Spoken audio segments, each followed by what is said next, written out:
If you close your eyes, you might hear it first, the lonely creak of a wooden sign swaying in the wind, the soft hiss of dust curling along an empty street, and somewhere in the distance the hollow ring of a hammer striking iron. The western frontier was a place of contradictions. A land so vast and beautiful it could steal your breath, and yet so harsh and unforgiving it could steal your life. Here, the days were carved from grit and sun, the nights from firelight and whispers. It was a world where law and lawlessness shared the same street, where a handshake could mean trust or betrayal, and where the difference between living and dying often came down to a single decision. Tonight, we'll walk those dusty roads together, not in haste, but slowly, so you can feel the weight of each footstep, hear the creak of each floorboard, and taste the frontier air on your tongue. This is not the West of shiny Hollywood myths. This is the West as it was, raw, uncertain, and achingly human. The raw, untamed land stretching endlessly, where survival meant adapting daily. It began with the horizon, an unbroken line, so far away it seemed more a thought than a thing, stretching endlessly under a dome of sky so vast that even the clouds looked small and hesitant as they drifted across it. Out here there were no fences, no stone walls, no familiar church steeples rising in the distance. The land was wild in a way most people, even then, could barely imagine. The earth itself seemed alive, shifting with seasons, swelling with grass in the spring, cracking under summer heat, sleeping under winter snow. Every morning, the sun would rise like a slow, burning coin, gilding the world with light, and every night it would sink into a darkness so complete it swallowed even the outline of your own hand. For the people who came here, this was no painting to admire from a safe distance. It was a living, breathing challenge.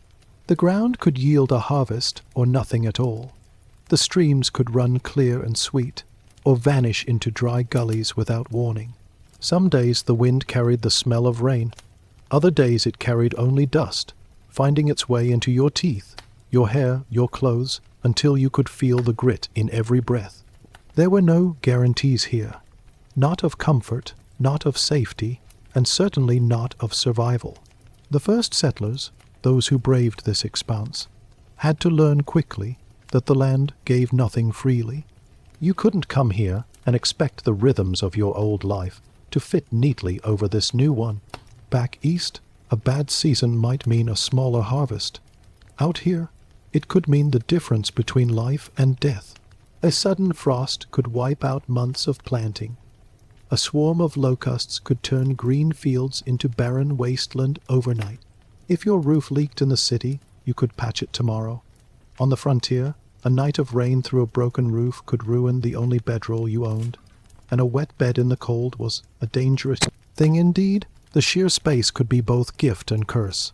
On one hand, it meant freedom, the ability to claim a stretch of earth and call it your own.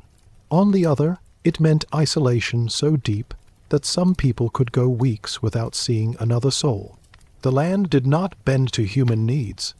You bent to its will, or it broke you. The people who thrived here learned to read its signs, the curl of clouds on the horizon that meant a storm was coming, the way the grass leaned in the wind hinting at changes in the weather. Sudden silence of birds that meant a predator was near. And it wasn't just the natural elements you had to adapt to. The land shaped everything, how you built your home, how you hunted, how you traveled.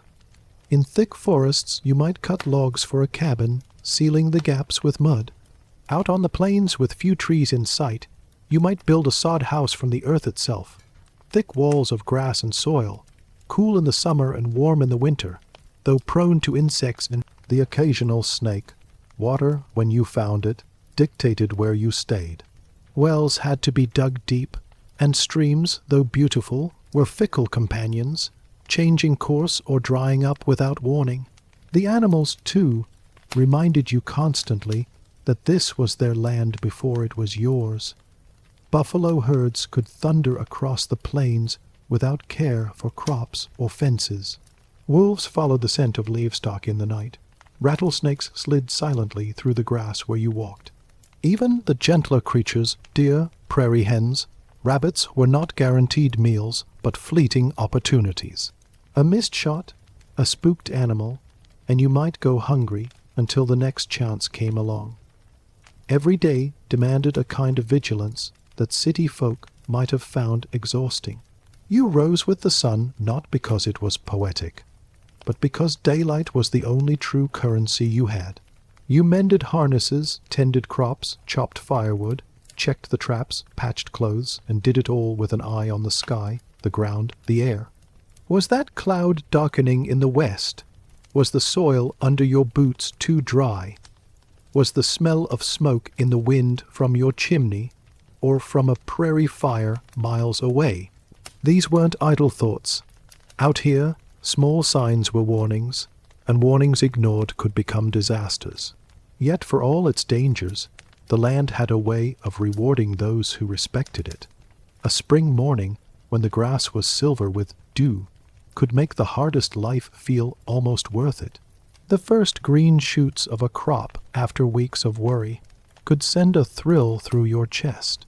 And at night, when the stars spilled so thickly across the sky that they seemed to hum in the silence, you might forget, just for a while, the dangers and the work, and feel only the vastness.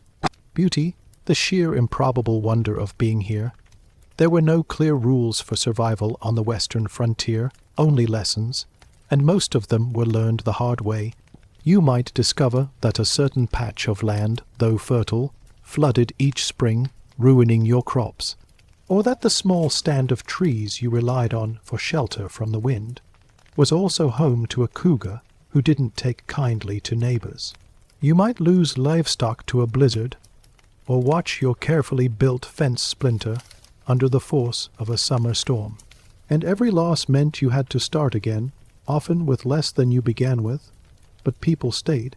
Not all, of course. Some turned back, unable or unwilling to match the pace the land demanded. But those who stayed found a strange kind of partnership with the place. They didn't tame it. Not really. The West was never fully tamed. Instead, they learned its moods, its patterns, its rare moments of generosity. They learned when to plant, when to move, when to hunker down and wait out the worst. They learned that survival was not about conquering the land, but about living with it, letting its vastness and its demands shape you into something you hadn't been before. The slow creak of a wagon wheel in the dusty silence of a prairie trail. The sound came first, soft, almost hesitant, a wooden groan that seemed to speak in the same tired tone as the travelers it carried. The wagon wheel turned, its weight pressing into the rutted earth, the spokes creaking as if remembering each mile behind them. Dust rose in lazy spirals with every step of the oxen, curling into the warm air before vanishing into the endless prairie light. The land was so still, so empty of trees or hills, that even the smallest sound, a wheel, a cough, the jangle of a harness, carried far enough to feel like it might drift clear into the horizon. The prairie trail had a way of stretching time thin. Hours passed without much changing at all. The land was the same in every direction, tall grasses bending gently in the wind, their tips catching the sun like threads of gold. An occasional patch of bare earth where wagon after wagon had ground the life from the grass, and the unbroken blue of the sky, deep enough to drown in. You could look behind you and see the faint line of dust you'd kicked up, and ahead, the same ribbon of track, winding forward until it blurred into nothing. Travelers learned quickly that the wagon's pace was not theirs to rush. Oxen moved as they pleased, steady and slow, and the trail itself decided when to ease your way or test it. In the morning, the wheels might roll easily over firm earth, the dew still holding the dust in place. By afternoon, the sun would bake the ground until it cracked, and each turn of the wheel sent up clouds that clung to your clothes, your hair, your tongue. You could taste the trail, dry, bitter, and unshakable, long after you'd stopped for the night. Every so often, the monotony broke. A jackrabbit might leap across the path, vanishing into the grasses before you'd even registered the movement.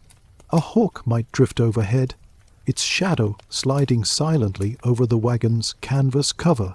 Or you might pass the remains of a wagon long gone, its broken frame leaning at an odd angle, half buried in grass, a silent reminder of how unforgiving the journey could be. Some were lost to storms, some to broken axles far from help, and some simply abandoned when their owners could go no further. Inside the wagon, space was scarce. Goods were stacked tightly, flour sacks, barrels of water, tools, blankets, a rifle or two. Every item had its place, and losing even one could mean hardship later. The canvas cover kept out the worst of the sun and rain, but it also trapped the heat, turning the interior into a warm, dusty cocoon. At night, the wagon might become a bed for the younger children, their small shapes curled among the bundles, the air filled with the faint, rhythmic breathing of sleep. The older children and adults often slept on the ground beside the wagon, wrapped in blankets, under a sky that offered no shelter but the wheeling constellations. The silence of the prairie wasn't empty, not exactly. It was the kind of quiet that had layers, if you listened closely enough. There was the faint swish of grass against grass, the slow exhale of an ox, the gentle rattle of a pot hanging from the wagon's side. Sometimes, far off, you might hear the call of a meadowlark, bright and clear against the muted backdrop, but for the most part, the land kept its voice low, and it encouraged you to do the same. Words on the trail were often few. Conversations happened in small bursts, then fell away, swallowed by the miles. The trail itself could be treacherous in ways that didn't look like danger until you were caught in them. A rut too deep could snap a wheel spoke. A stretch of soft ground could swallow a wagon's weight until it sank, stubborn and unmoving, the oxen straining against the yoke. Repairs had to be made then and there, because there was no one coming behind you to help. Tools were pulled from boxes, wood was cut, and work was done with the kind of focus that came from knowing your journey would end here if you failed. Days on the trail had their own rhythm, slow but relentless. You rose at first light because the cool morning hours were precious. Oxen were yoked, wheels checked, water skins filled if a source had been found the day before. Breakfast was simple, biscuits, maybe bacon if you had it, washed down with bitter coffee, eaten quickly, standing or sitting on a wagon tongue, watching the sun climb. Then the long hours began, the wagon wheels turning, until the light softened again in the evening. The creak of the wheel became part of you after a while. It was not just sound, it was reassurance. As long as the wheel turned, you were moving forward. Each groan and shift was a small victory over the immensity of the prairie, a sign that you had not yet joined the hushed company of abandoned wagons bleaching in the grass. The noise was oddly comforting in its regularity, a reminder that the hard work of travel was still being done, that the day still had distance left to give. When storms came, they came quickly. One moment, the prairie might be bright and golden. The next, the horizon darkened with rolling clouds. The wind picked up, flattening the grasses and tugging at the wagon cover. Rain on the canvas was a heavy drumbeat, louder than anything else for miles, and the wheels slid and groaned in the mud. Sometimes you stopped, huddling under the wagon, waiting it out.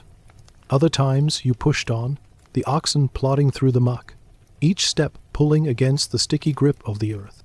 In the evening, when the day's travel ended, the wagon wheel had one last groan as it settled into its resting place. The oxen were unyoked, watered, and fed. Fires were lit, the smoke curling lazily upward. Supper was cooked over the flames, beans, bread, perhaps something more if hunting had been good. And as you ate, you might glance at the wheel again, its surface now shadowed in the dimming light, dust clinging in fine lines along the wood grain. It had carried you one more day across the open world. Tomorrow it would do the same. There was an unspoken understanding between traveler and trail, between person and wagon. The creak of the wheel, the dust of the prairie, the long, slow miles. They were all part of the same bargain. You gave your labor, your patience, your trust, and in return, the trail gave you a path forward. Not safety, not ease, only the promise that if you kept moving, the land ahead would be different from the land behind. That was enough. Nights under the stars, warmed by a small campfire and haunted by distant coyote howls. The day had been long, the kind that stretches on until your legs feel like part of the trail itself. But when evening came, it did so without hurry. The sun sank slowly into the western sky, washing the prairie in gold, and then rose, as though reluctant to give the land over to darkness. Shadows grew long, the grasses whispering as they leaned in the evening wind, and one by one, the stars began to appear, first faint and few, then gathering in clusters, until the whole sky seemed scattered with silver dust. The fire was small, no more than a circle of gathered stones with sticks and dried brush arranged just so. It didn't need to be large. Out here, the night itself was vast enough, and a fire's purpose was as much about comfort as it was about light. The flames crackled softly, their glow reaching just far enough to touch the boots of the people sitting around it. Faces turned toward the warmth, half lit and flickering, eyes reflecting the orange light like low embers. Smoke curled upward into the cool air, carrying with it the faint scent of mesquite or cottonwood, depending on what the land had given you that day. Beyond the firelight, the prairie was a dark ocean.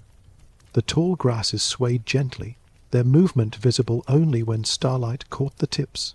Every so often you could hear it, the thin, rising call of a coyote. It was never close at first, just a sound floating across the open distance, carried on the wind. Sometimes it was a single voice, other times a chorus, the calls overlapping until they formed a kind of wild, lonesome music. It wasn't threatening, not if you knew the land. Coyotes were cautious creatures, preferring to keep their distance from a campfire. But the sound reminded you quietly that you were not alone in this darkness. Nights like these were rarely silent. The coyotes had their turn, but so did the crickets, their steady rhythm filling the spaces between the howls. Occasionally, a night bird would call, a brief note that hung in the air before fading into stillness. And then there were the sounds you couldn't quite name, a rustle in the grass, a faint thump somewhere in the dark. That could be the wind, or a rabbit, or something you'd never see. Out here, you learned not to ask too many questions of the night. You took its mysteries as part of the bargain. The fire drew people inward. Stories were told here, not in the hurried way of daylight talk, but slowly, with long pauses, as if the land itself needed time to listen. Some were true, or mostly true, tales of hunts and storms and narrow escapes. Others were spun from memory and imagination in equal measure, tales of lost gold, ghostly riders, or strange lights seen far out on the plains. The younger listeners leaned closer, the firelight flickering across their wide eyes, while the older ones smiled faintly, hearing in these stories echoes of nights they themselves had sat and listened in the same way. The warmth of the fire worked its way into your bones, chasing away the chill that crept in with the dark.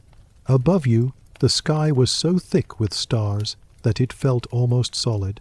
The Milky Way stretched across it like a pale river, and constellations that in the city were faint suggestions now stood out in crisp, bright lines. You could pick out the Hunter's Belt, the arc of the Great Bear, the point where the North Star anchored the heavens.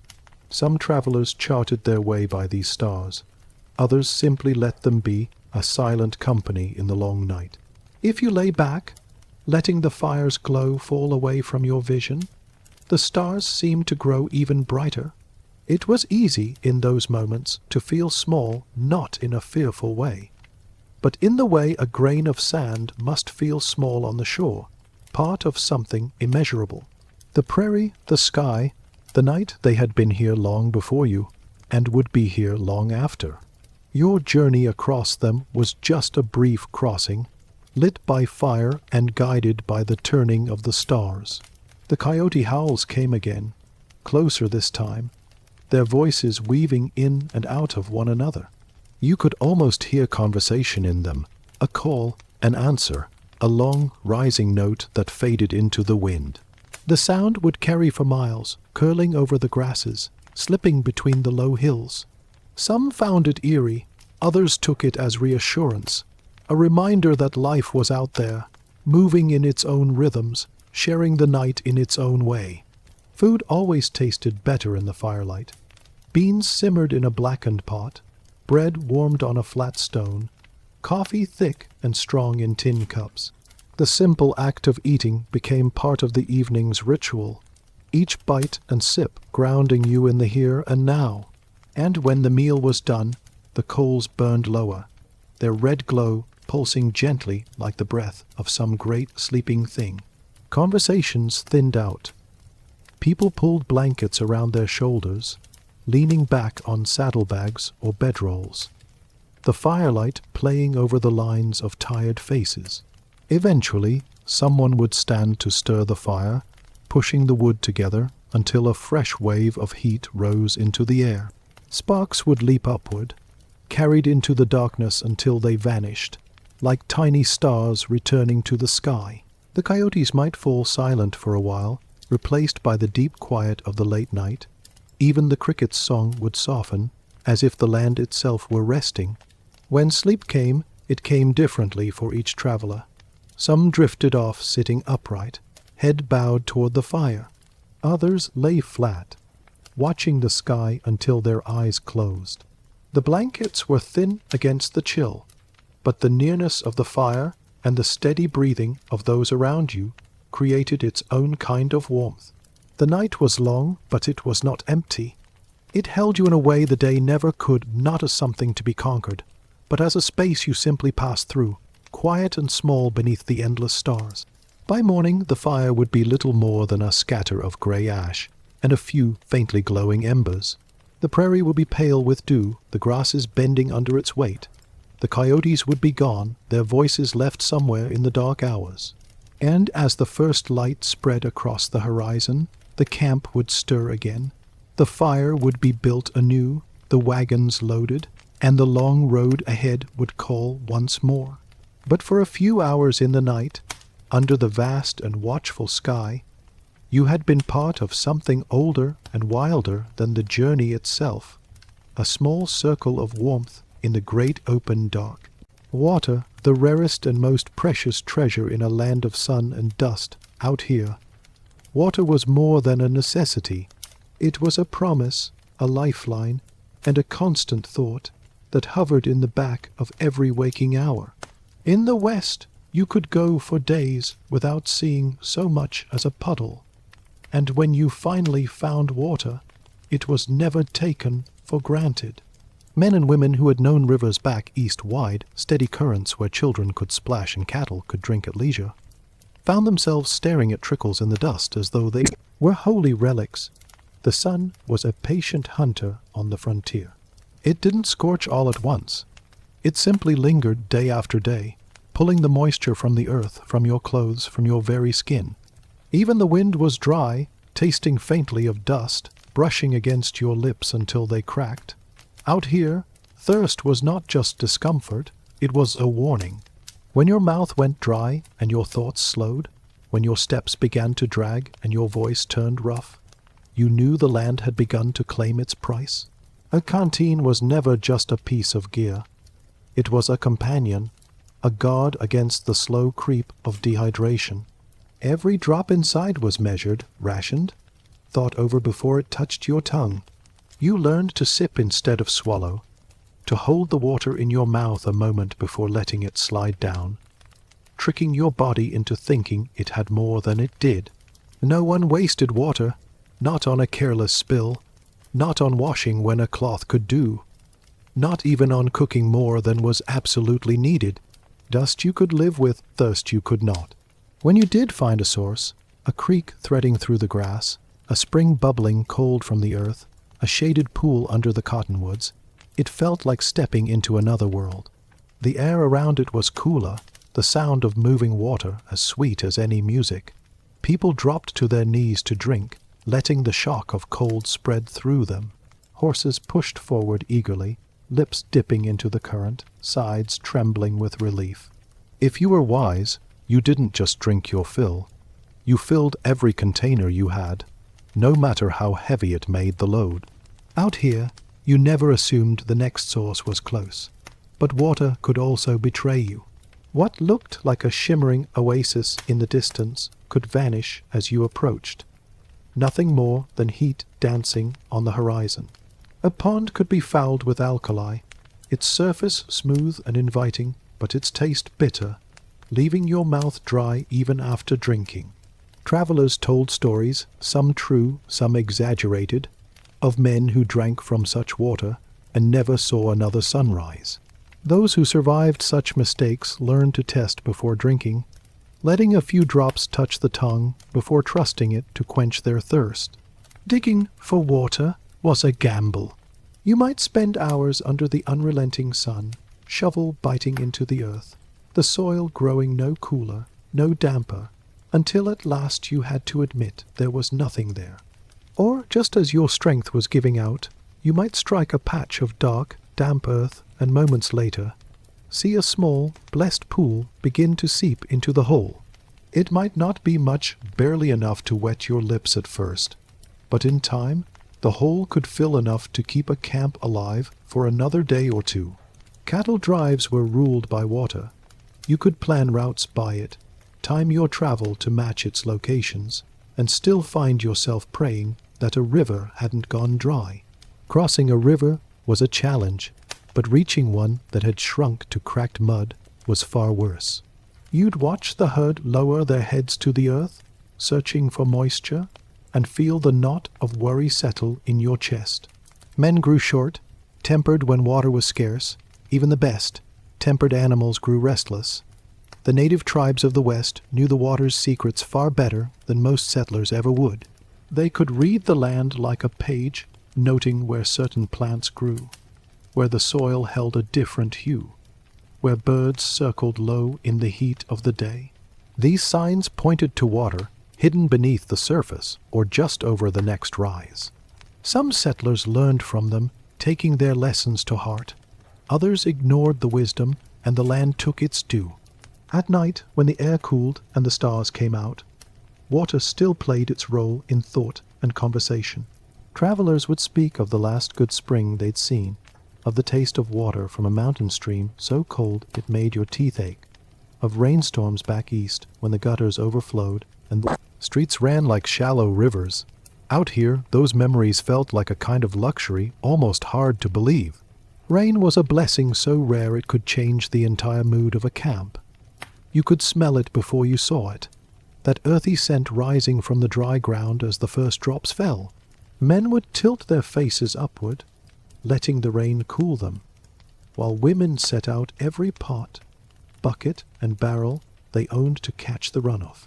Even a brief shower could mean the difference between moving on in the morning or staying put to recover.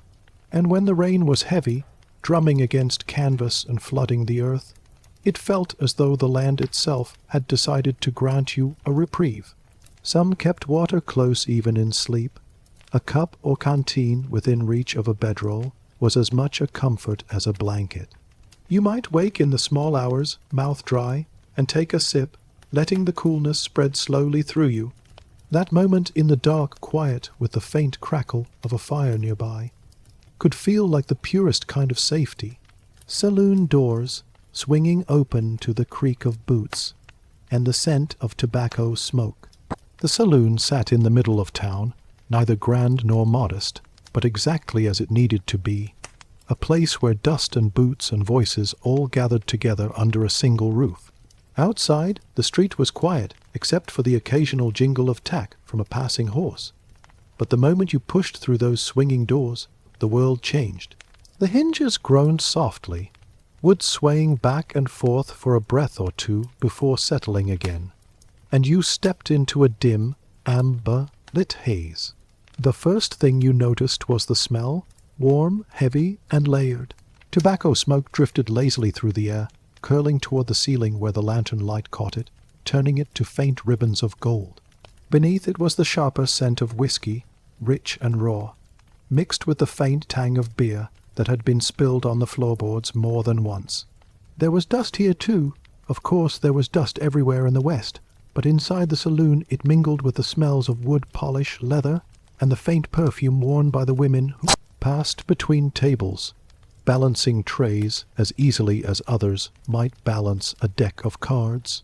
The floorboards creaked underfoot in greeting, and heads might turn toward you, not in suspicion, but with the mild curiosity of people who have seen countless strangers pass through. Every saloon had its regulars, men who leaned back in their chairs as though they'd been born there, boots propped against the lower rungs, hats tilted forward over eyes that missed little. A few nodded when they caught your glance, others just went on with their conversations, their poker games, or the slow, rhythmic sip of a glass they had no intention of rushing. The bar stretched along one side, its wood dark from years of elbows resting there. Behind it, bottles stood in neat lines, some full, some half, empty, their labels faded by time and handling. The bartender was a quiet fixture, a man who could pour a drink, break up a fight, and listen to a confession all in the same hour without changing the calm set of his face. He polished a glass with a square of cloth, eyes scanning the room without hurry, the way a man does when he knows every movement inside these walls, as well as he knows the beat of his own heart. In the far corner, the piano was playing, or rather, the man at the piano was playing, his fingers working their way across the keys with a tune that was equal parts melody and memory. The notes floated into the air and tangled themselves with the clink of coins on a card table, the low murmur of voices, and the occasional burst of laughter. It wasn't the kind of music you'd hear in a concert hall, but it suited the place, filling the spaces between words without demanding too much attention. At the poker tables the game moved with a deliberate pace. Cards slid across the wood with a faint whisper, coins and bills shifting from one hand to another.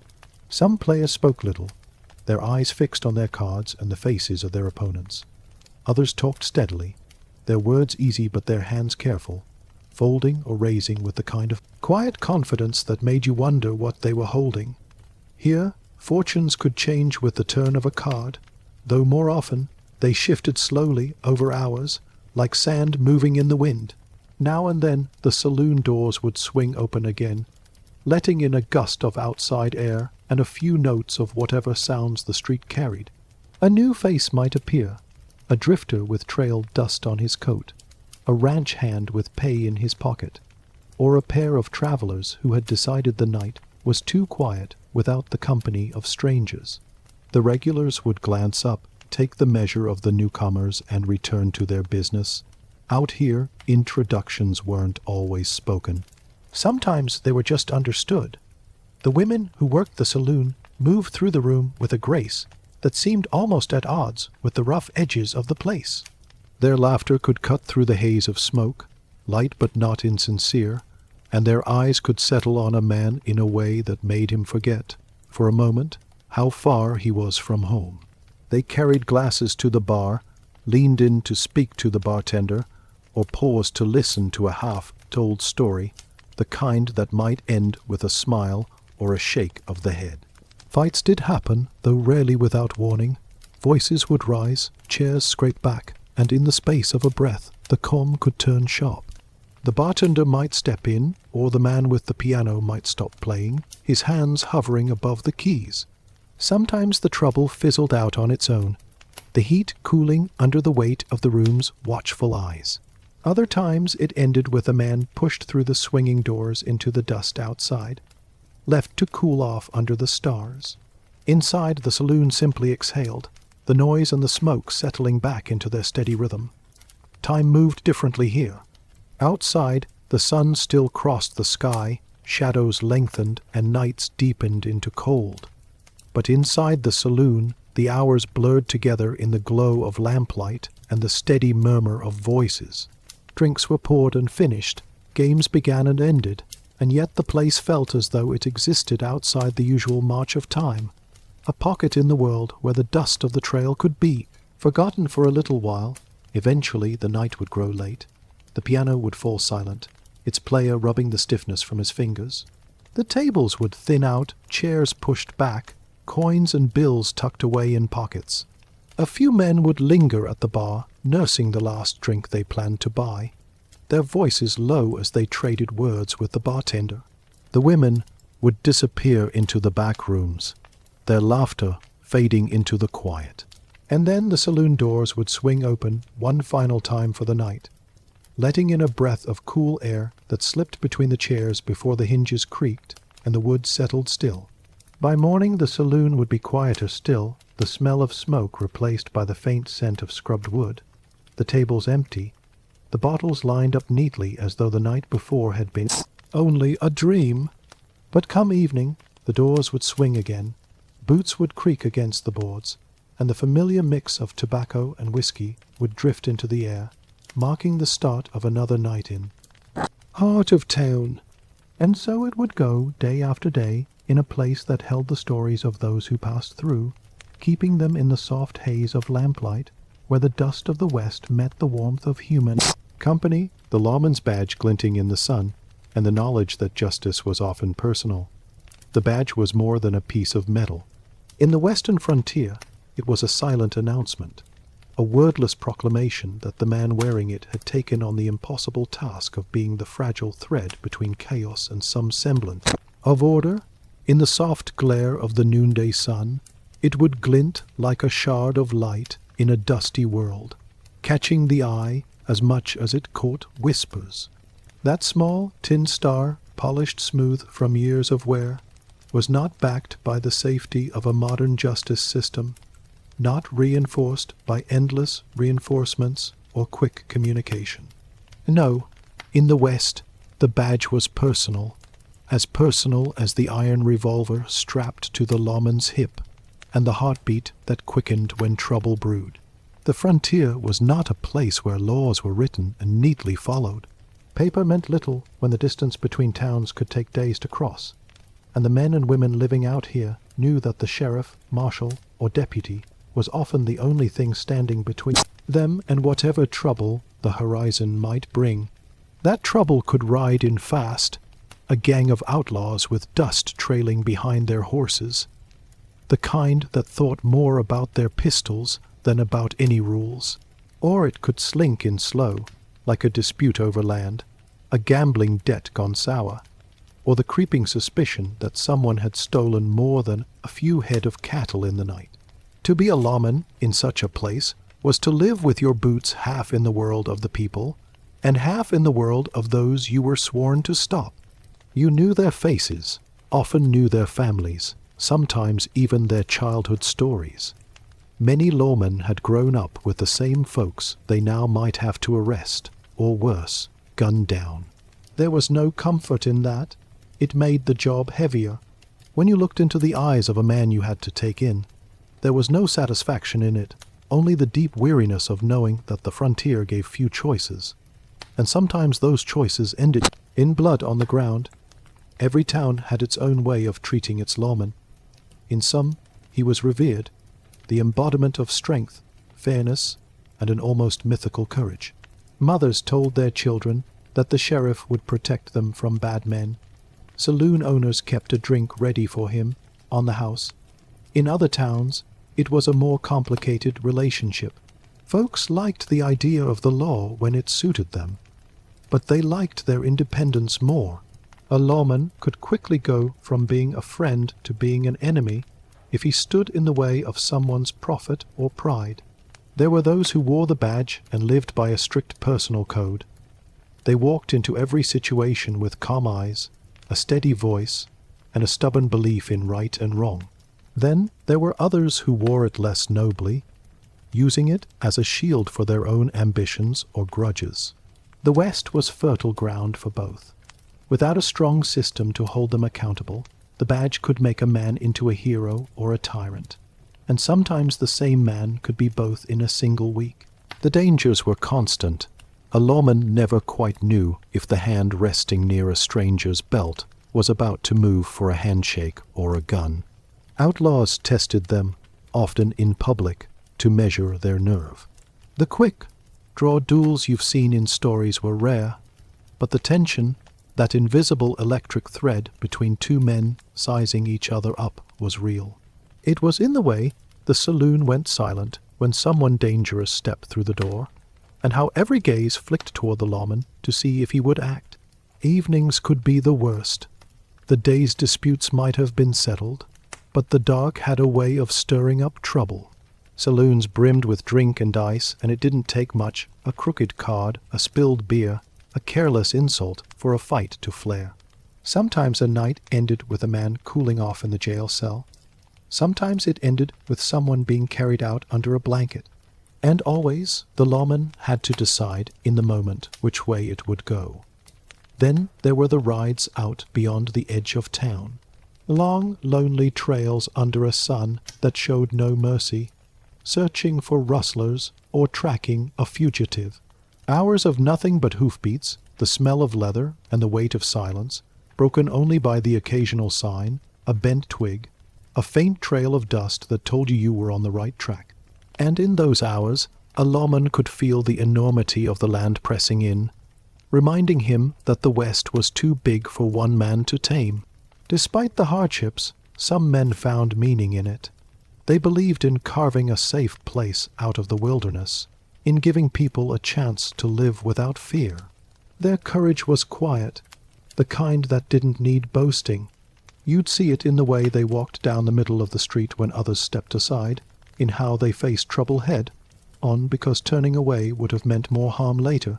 Others found the badge to be a lonely burden. Nights could be long, the sound of wind in the eaves the only company. The job didn't allow for many close friendships. Too many of them ended in betrayal, or in having to make the hard choice to put someone behind bars. Even family life was fragile. A wife might live with a constant knot in her stomach, never knowing if her husband would come home each night. Children might grow up with stories of bravery and gunfights, instead of the steady presence of their father. The West had no illusions about the badge guaranteeing safety. A lawman could be the fastest draw in the territory and still meet his end in a back alley or from a bullet fired through a saloon window. Death could come sudden and cheap, and every man who pinned that star to his chest knew it. Some met their end heroically, defending townspeople from a gang. Others fell to ambushes, never even seeing the face of the man who killed them. But whether they were mourned deeply or barely remembered, their absence was felt, because the West without a lawman was a West on the verge of tipping into chaos. And still, when a new badge was needed, someone would step forward. Maybe it was for the pay, meager as it was. Maybe it was for the respect, or the thrill, or a genuine calling to bring some light into a rough, shadowed world. Whatever the reason, the cycle continued. The tin star passed from one chest to another, always gleaming under the sun as it had before, a stubborn little symbol in a land that respected strength. Above all else, outlaws and gunfighters some feared, others admired in secret. The outlaw in the American West lived in a world where the line between hero and villain was never quite straight. To the newspapers back east, they were bloodthirsty bandits, terrorizing innocent towns and robbing hard-working folk. To the people who knew them, or at least claimed they did, they could just as easily be painted as wronged men pushed by circumstance, or daring rebels living outside a system that was often cruel and corrupt. Some were charming enough to win over whole towns, while others inspired the kind of fear that made even the most seasoned rancher keep his head down when certain names were whispered. Their stories often began the same way. A boy growing up in the dust, surrounded by hard labor and harder living, catching his first glimpse of easy money in a saloon poker game or a huff, heard tales of a train carrying gold. The West was wide, but opportunity was narrow, and for some, that narrowness felt like a noose. A choice to step outside the law maybe just once, they'd tell themselves, could open the door to a life that moved faster, burned hotter, and ended more suddenly than they could imagine. You might picture them now, riding into town with dust kicking up around the hooves of their horses. The sun would be low enough to throw long shadows, and their silhouettes, hats low, coats flapping, would be all most folks saw before hurrying indoors. Saloons were their stage and the street their theater. If they were in the mood for trouble, a poker game could turn into a brawl in the time it took for a man to draw his revolver. If they were there to spend, the barkeep would pour without asking questions. Not all of them were reckless. The clever ones planned their robberies down to the minute, choosing the perfect bend in the track for a train hole, up or the quietest hour to slip into a bank. They studied people as much as they studied maps, knowing which guards could be bribed, which sheriffs could be intimidated, and which townsfolk would look the other way. Many carried themselves with a strange sense of honor, refusing to rob the poor, avoiding unnecessary bloodshed, and sometimes even giving a cut of their loot to families in need. Whether this was true generosity or simply good public relations depended on who was telling the story. But the West was a place where reputations traveled faster than horses. An outlaw who charmed a saloon crowd in one town might be hunted by a posse in the next. Newspapers loved to print exaggerated accounts of their exploits, turning small skirmishes into epic gunfights, and ordinary robberies into acts of almost supernatural cunning. In doing so, they gave these men, and sometimes women, a strange sort of immortality. Parents would warn their children about them, but those same children might later boast that they'd once caught a glimpse of the infamous Jesse James or Billy the Kid. Life on the run meant every day carried risk. A single slip, a single wrong decision could bring it all crashing down. The law on the frontier was not a polished machine. It was personal, swift, and often brutal. A sheriff might hunt an outlaw for months, driven as much by pride as by duty. Bounty hunters were everywhere, men with quick trigger fingers and no qualms about bringing in their quarry dead instead of alive. In some territories, being an outlaw meant you could trust no one, not even the man riding beside you. Loyalty was a currency, and it could be bought or stolen. The shootout, that most romanticized scene in Western lore, was rarely the noble duel of dime novels. More often, it was messy, chaotic, and over in seconds. The guns were loud, the air thick with smoke, and the outcome final. For the survivors, there was no guarantee of safety. For the dead, there was only a hurried burial, sometimes with a marker, sometimes without. The survivors, whether outlaw or lawman, carried on, knowing that every day could bring another reckoning. And yet, despite the danger, some outlaws seemed drawn to the limelight.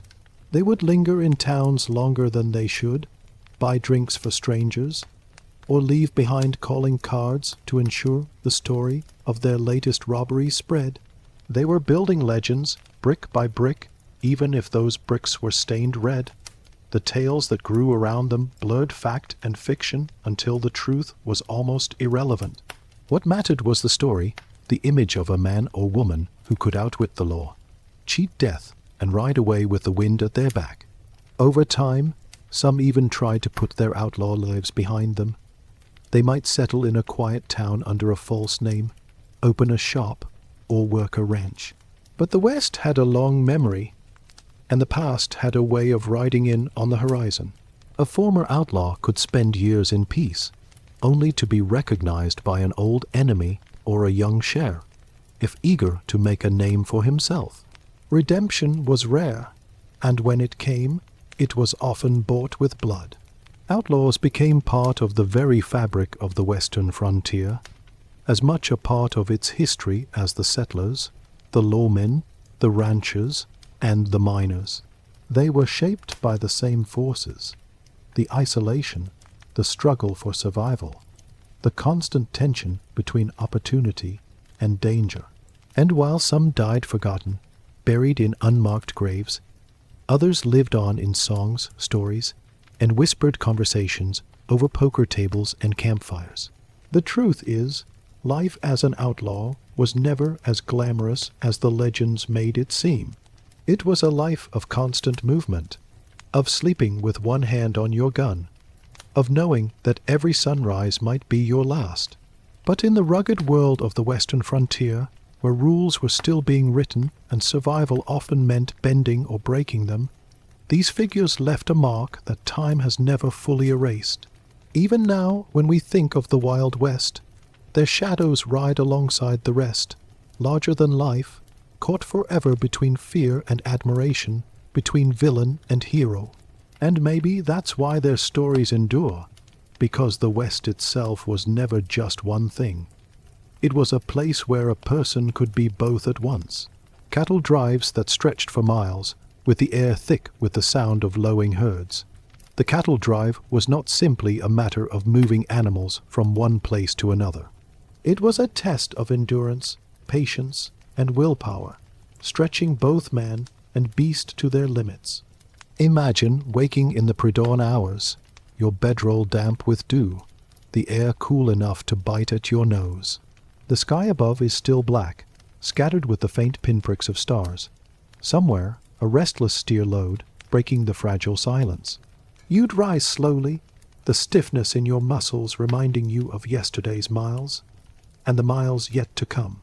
The herd was never still for long. Even in the dark, they shifted and muttered among themselves, great hulking shapes silhouetted against the faint horizon. The trail boss's voice would cut through the quiet, steady, deliberate, as he gathered the men for another day's push. Coffee was quick and bitter, swallowed in gulps rather than sips. Then the work began, and it wouldn't stop until the sun was gone. Cattle drives could stretch for hundreds of miles, sometimes months at a time, and every mile was fraught with its own hazards. River crossings that could sweep away animals and men alike, storms that could stampede a herd into chaos, and the constant threat of rustlers waiting in the shadows. There was no leisurely pace. Cattle moved best when kept steady, but never allowed to linger.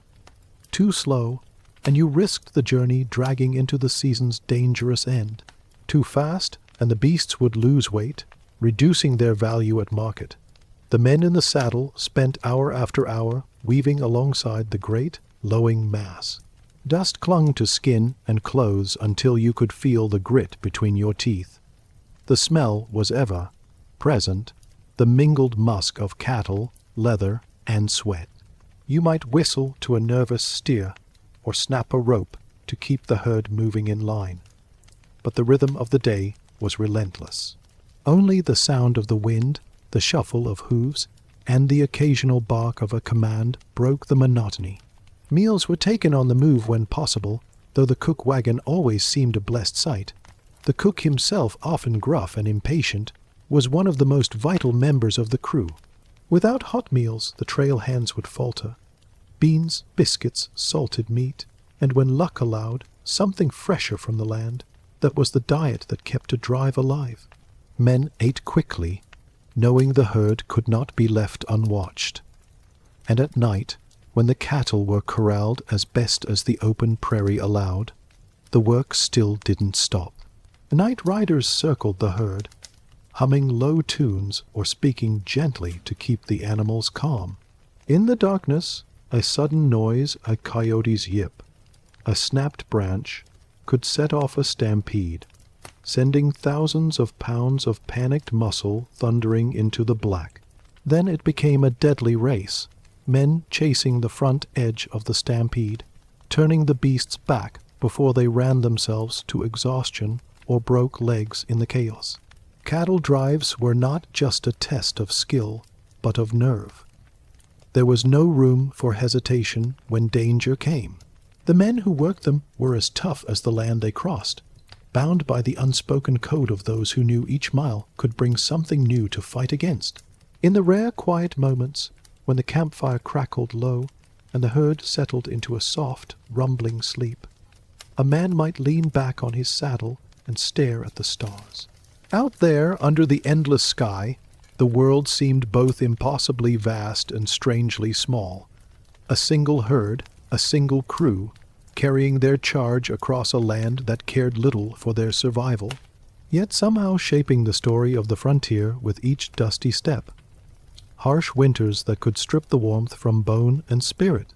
Guns were more than just tools in the West. They were extensions of the people who carried them. symbols of independence, survival, and sometimes fear. To live on the frontier was to exist in a place where law was often hours or days away, where disputes could be settled by words, fists, or the flash of steel and gunpowder. A revolver or rifle wasn't simply for hunting game. It was a line of defense against predators, both animal and human, and in many cases it was the only authority a person could truly count on. Imagine the feel of an old Colt single-action army revolver in your hand. The weight was reassuring, a cold heaviness that promised an answer to sudden danger. The sound of the cylinder clicking into place was one of the most distinctive rhythms of frontier life, followed by the sharp scent of gun, oil, and powder. To the outsider, it might have seemed grim to live with a weapon always within arm's reach, but to those who made their homes on the plains, in mining towns, or along the cattle trails, a gun was as essential as a saddle or a good pair of boots. The law in many frontier towns was thin, sometimes just a single sheriff and a deputy, and sometimes no law at all. Out beyond the reach of telegraphs and rail lines, a man or woman couldn't wait for help to arrive if trouble came calling. Rustlers might creep in at night to cut cattle from a herd. A stagecoach could be halted by masked riders demanding coin and goods. Strangers arriving in town could be honest traders or deadly desperados. The uncertainty of human nature meant that preparedness was more than wisdom. It was survival. Frontier shootouts are often romanticized in films and novels. Two figures in a dusty street, hands hovering over holstered pistols, waiting for the clock to strike noon. In truth, gunfights were rarely so ceremonious. They were sudden, chaotic, and brutally short. A heated argument in a saloon might escalate in the space of a heartbeat. The loud crack of a revolver echoing before anyone had a chance to duck. Sometimes it wasn't even a matter of anger. Accidents with firearms were common in a land where nearly everyone carried one. A dropped pistol or careless handling could lead to injury or death as swiftly as any outlaw's bullet. Learning to handle a gun was an unspoken rite of passage.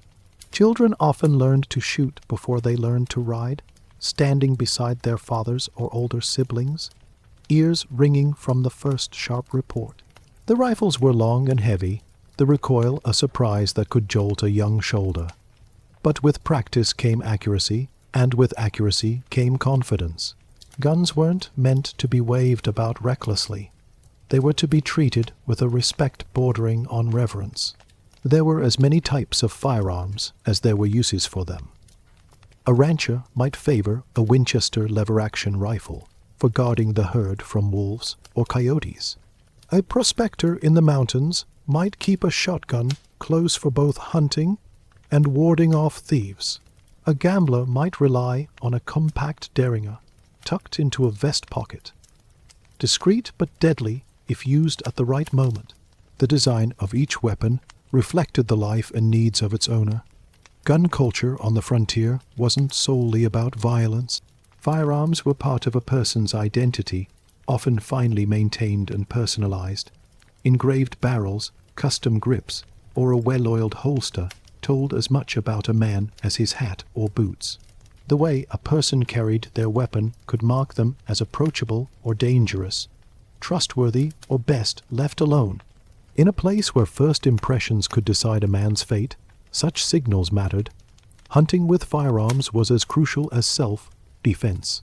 The wild game of the frontier, deer, elk, rabbits, wild turkey, provided essential food for families and communities.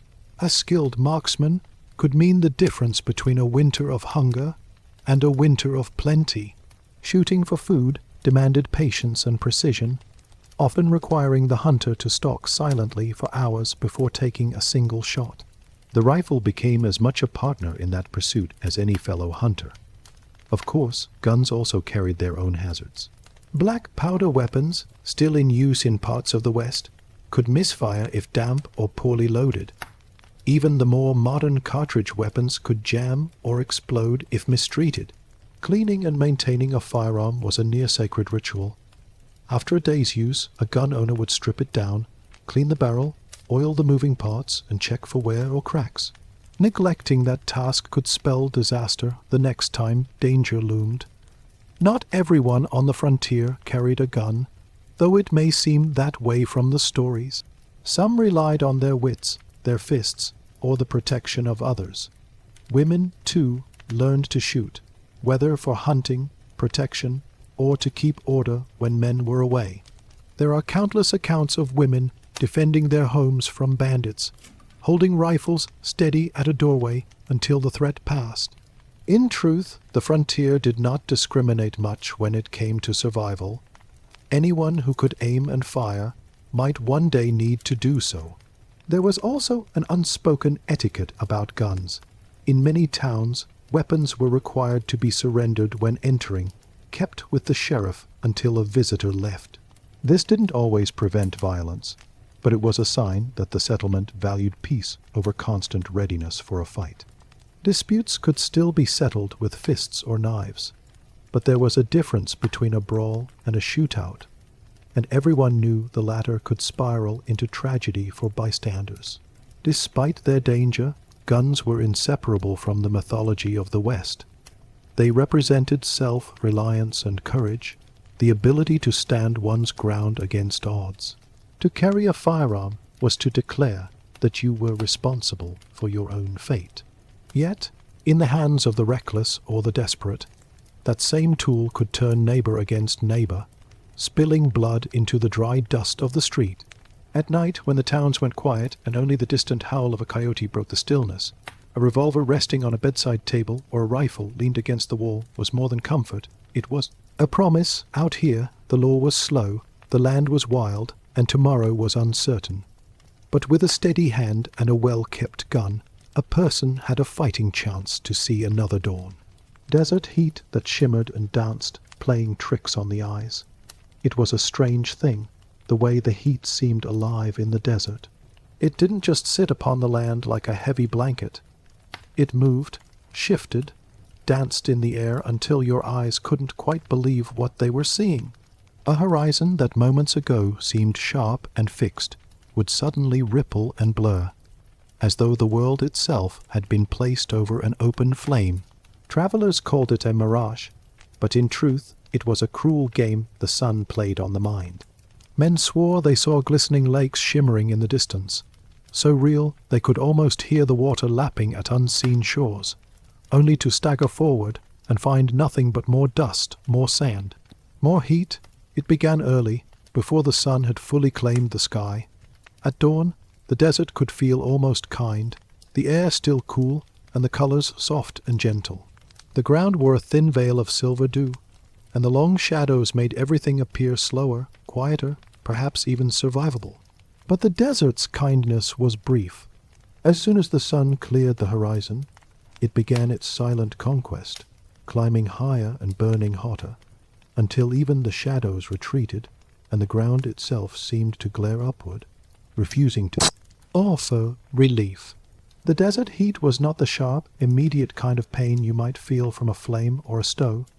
It was the sort that seeped slowly into your bones, a deep and relentless presence that pulled strength from your limbs and the moisture from your mouth. The very air seemed to shimmer with exhaustion, and each breath felt heavier than the last. Horses walked with their heads low, tongues lolling, their flanks streaked with salt from dried sweat. Men would wrap their faces in cloth, not just against the blowing dust, but to trap what little moisture they could in each breath. Water was the great equalizer in such a place. It didn't matter if you were a grizzled cowboy, a greenhorn fresh from the east, a traveling preacher, or an outlaw with a price on your head. When the heat set in, you would think of little else but the cool, life-giving relief of water. Canteens were guarded more closely than gold, and arguments, even killings, had erupted over a single mouthful. Wells were treasured things, often hidden or fiercely defended, and those who knew the land, Apache scouts, Mexican vaqueros, seasoned drovers, could read the faintest signs of where water might be found. A line of green in the distance, a dip in the land where the earth seemed darker, a trail of animal tracks leading to a place of survival. The sun had a way of stripping away illusions of civility out here. A man could arrive on the frontier full of fine manners, polished boots, and Eastern ways, but a week in the desert heat would melt them down to the essentials. A day's ride without shade could reduce the proudest gentleman to a desperate figure, lips cracked, skin burned, every step taken with the single thought of survival.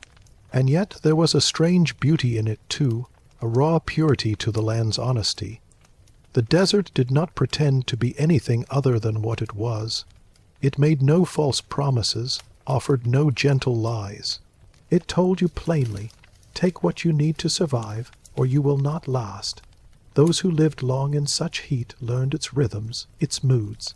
They knew to ride at dawn and dusk, and to rest when the sun was high. They knew the feel of the wind that came before a dust storm, and how to position themselves to let the heat rise away from their bodies rather than settle in their lungs. And they learned, perhaps most importantly, patience. Out here, rushing could kill you. The desert rewarded those who moved slowly, conserving their energy, measuring each choice as carefully as they measured each sip from their canteen. On some days, the heat could feel almost like a living opponent. The horizon might seem close, the destination within reach, but the ground between you and it could stretch endlessly as the shimmering air bent distances and twisted perspectives. People spoke of the desert heat as though it had a mind of its own, playing with travelers, testing them. It was said that the land itself decided who would be allowed to cross and who would be claimed by the dust. And then there were the nights. After a day in the blistering sun, the desert would seem to take on a completely different personality. The heat, still lingering in the stones and sand, would slowly seep away, and the air would cool with startling speed. Stars would bloom in the sky, more stars than most people had ever imagined existed so clear and bright.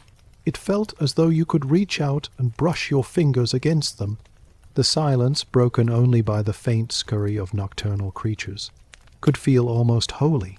But for all its beauty, the night brought its own dangers, sudden chills that could cut to the bone, predators that hunted under cover of darkness, and the knowledge that tomorrow the sun would return to test you all over again. In the end, life under the desert heat was a constant balance between endurance and respect. Those who underestimated it rarely lasted. Those who feared it too much never ventured far. But for the people who called this land home, miners working claims in rocky arroyos, ranchers tending cattle on the dry plains, and small bands of settlers building towns from sun-baked earth, the heat was simply part of the deal. It was as much a part of the West as the wide sky, the rolling tumbleweed, or the lonely whistle of a train far in the distance. It demanded much, but in return it offered a life of clarity. Out here, the trivial concerns of the world faded in the face of such an unrelenting force. Each day was stripped to its essentials. Find water, find shade, keep moving, and when the sun set, be grateful for another day survived. And perhaps that was why, for all its cruelty, the desert drew people in. There was something about the challenge, about living in a place where survival itself was an accomplishment, that called to the restless and the bold.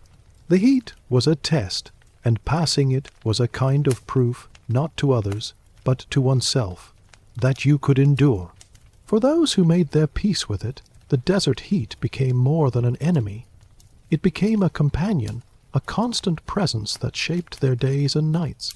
And perhaps in the quiet moments between the long rides and the harder labors, they came to understand that the heat, like the West itself, was never truly tamed. It was simply endured, respected, and in a strange way loved. May order letters and goods, thin lifelines to a faraway world. The West was not kind to those who took their health for granted. Out here, a simple cough could be the first note of a death sentence. A small scratch, the beginning of a slow, fevered decline. Disease and injury did not ask permission. They crept in quietly, without ceremony, and often without cure. Settlers, miners, Ranchers, all of them lived with the unspoken understanding that the nearest doctor might be days away. And even then, the doctor's bag held little more than rudimentary tools, bitter tonics and hope. Water itself could be a gamble. Clear springs might carry invisible threats, cholera, dysentery, typhoid illnesses that could sweep through entire towns like wind over the prairie. A single contaminated well could turn a bustling settlement into a graveyard. People spoke in low voices of outbreaks, of neighbors gone in a matter of days, and of the hurried burials under the hard, sun-baked earth. There were no isolation wards, no hospitals to speak of, just a quiet resignation and a trust in whatever remedies could be made from roots, herbs, or the knowledge passed down from older, equally desperate times. Injury was just as cruel, and often swifter in its judgment. A fall from a horse, a misstep while chopping wood, a hand caught in the iron jaws of a trap. These things happened without warning, and far more often than most modern imaginations allow. A broken bone might heal crooked, if it healed at all. A deep cut could turn dark and angry with infection, sending fever racing through the body until consciousness slipped away. There were no antibiotics, only poultices and prayers, and both could fail with terrifying speed. Accidents at work were commonplace. Mining towns, in particular, bore the constant risk of cave-ins, explosions, and suffocating dust. The air underground was thick with hazards, not just the possibility of sudden disaster, but the slow poison of inhaled rock particles, working their way into lungs over years. A miner could seem strong and hearty one season, and be doubled over, gasping for breath the next. Above ground, ranch work and farming brought their own share of injuries. A panicked steer could trample a man in moments, and a runaway wagon could crush bones beyond repair. Even childbirth was a gamble in the West. Women faced the ordeal with courage and a quiet, fearful dignity, knowing full well the risks. Complications could turn joy into mourning in an instant. A midwife might arrive too late, or be unable to stop the bleeding. Infants, too, were fragile. Disease, malnutrition, and the cold could carry them away before their first year. The sound of a newborn's cry was always met with relief, but it was also tempered by the silent knowledge that survival was never certain. Those who lived long enough to grow old often bore the scars of a lifetime of survival. Weathered skin, bent spines, missing fingers, clouded eyes, all told the story of a body that had been asked to endure too much for too long. Pain was a constant companion, managed with whiskey, laudanum, or sheer stubbornness. The idea of retirement was laughable. One worked until the body refused, and even then, there were chores to be done if one wanted to eat. Injuries from violence added yet another layer of danger. A gunshot or knife wound did not always kill outright, but infection often finished the job. There were no sterile operating rooms, only makeshift surgeries in back rooms, on kitchen tables, or right there in the dirt where the injury occurred. Bullets might be removed with crude forceps, cauterization done with a heated blade. The patient was expected to bite down, scream if they must, but hold still, because hesitation could mean death. And then there was the toll of the elements. The unrelenting sun could sap strength and leave skin blistered, while sudden cold snaps could freeze a man in his tracks. Frostbite could take toes, fingers, ears, and without them, survival became harder still. There were stories of travelers caught in snowstorms who dug shallow shelters in drifts, hoping to survive the night, only to be found days later, still curled in their final sleep. Heat could be just as lethal, especially when combined with the slow torture of thirst. Despite all this, there was a resilience in Western communities, a stubbornness against the inevitable. People shared what remedies they had, traded knowledge of which herbs could bring down a fever or ease a cough. They made bandages from torn shirts, splints from fence posts, medicines from bark and wild plants. Survival was rarely an individual achievement. It was often the result of a neighbor's timely intervention, a stranger's generosity, or a family member's sleepless vigilance at a sick. But the truth lingered, unspoken yet understood. In the West, life was always lived one injury, one illness, one misstep away from death. The line was thin, fragile, and easy to cross. Every sunrise was a small victory, every evening meal eaten under a roof a quiet triumph. And so they carried on, because there was no other choice each breath, each step, taken with the silent awareness that tomorrow was never promised, and yesterday could not be reclaimed. The rickety wooden schoolhouse where children learned by lantern light. Winter in the West was a test of endurance unlike any other. The season did not simply arrive, it crept in slowly, warning of its coming with cooler mornings, brittle grass, and the sudden hush of wildlife preparing for the months ahead. Then, almost without transition, it could strike with a ferocity that erased all signs of life beneath a white and endless silence. Out here, winter was not just cold. It was isolation, hunger, and the constant shadow of danger. For settlers and homesteaders, preparation began long before the first snow. Wood had to be chopped and stacked high enough to last months, because a shortage of firewood could mean freezing to death in one's own home.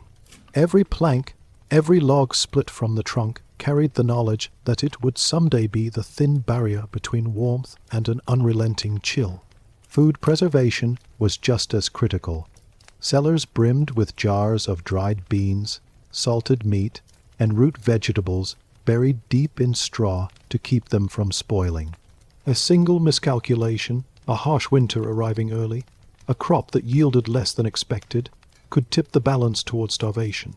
Once the snow came, it often did not stop for days. The world shrank to the small circle of one's home and whatever lay within it. Roads and trails vanished under drifts that could swallow a man whole. For those living far from town, this meant weeks or even months without contact with anyone beyond their family. Loneliness took its toll as surely as hunger or frostbite. Cabin fever was more than a quaint phrase. It was the gnawing mental strain of confinement, the irritation that flared from too many days in too small a space, the weariness of seeing the same faces, hearing the same voices over and over. Travel during these months was dangerous at best, suicidal at worst. Horses struggled through deep snow, hooves sinking and slipping, nostrils steaming in the cold air. Wagons were often useless, their wheels locked by ice, their paths blocked by snow too deep to cross. Even walking was treacherous. A man could lose his bearings in a white out in minutes, wandering in circles until exhaustion claimed him. The snow muffled sound, disorienting even those who knew the land well. There were countless stories of settlers found only in the spring thaw, lying mere yards from their own doors, hidden under a smooth, undisturbed blanket of white. The cold itself was a living force. It crept into homes through cracks in the walls, curled under doorways, and seeped through windows no matter how well they were shuttered. Frost would bloom in delicate, menacing patterns along the glass, and water in the pail would freeze solid overnight. Sleeping meant piling on every blanket available, huddling close to the fire, and hoping that the woodpile would last until morning. Waking meant stepping into a room where your breath fogged the air and your fingers stiffened before you could strike a match. Those who lived near mountains faced an added threat: avalanches. The deep, shifting snow could let go with little warning, thundering down slopes in a wave of white that swallowed everything in its path. Cabins were sometimes buried to their roofs, livestock lost without a trace. For those who relied on high passes to reach other settlements, the risk was constant. One wrong sound, one careless movement, and the whole world could come crashing down. Food was rationed carefully, but hunger still lingered at the edges of every meal. Fresh meat was rare unless a hunter braved the cold, and even then, game was harder to find in winter's grip. Rabbits, deer, and elk grew leaner and more elusive. A failed hunt meant another day of stretching, dwindling supplies. For some, It meant boiling whatever remained of the flour barrel into a thin, tasteless paste. The desperation of hunger led to grim measures, livestock slaughtered earlier than planned, pets disappearing quietly, even rumors of darker acts in the worst winters, whispered in the safety of spring when the danger had passed. Illness was particularly cruel in the cold months.